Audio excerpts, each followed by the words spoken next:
I'm Deborah Stum, founder of Super Moms 360. I'm going to show you how to make some recycled Halloween decorations. All you need are 3 simple items: an empty milk jug, a black Sharpie, and a glow stick. Let me show you how easy this is. Take your empty milk container and you're going to draw a face. And let your kids do this. They're going to have a ball. Let them use their imagination as they draw the face on there. So you can make scary faces, you can make nice faces, you can do all sorts of things. And for those of you who are artists, go crazy with this one.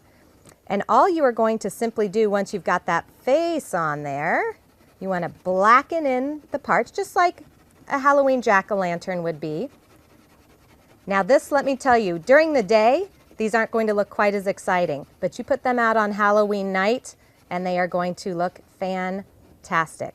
So you've got your little face on there, and you are simply going to take a glow stick. You can use a traditional glow stick, or I actually went ahead and got one that you can use on multiple occasions. You know those glow sticks, they run out of juice after a while. So this one that I purchased, you actually just turn on and off, and you're going to stick that right there in your pumpkin. And we'll go ahead and show you what this looks like in the dark as well. Great Halloween recycled decorations that you and your kids can make together. And there you have it, your easy recycled Halloween decorations.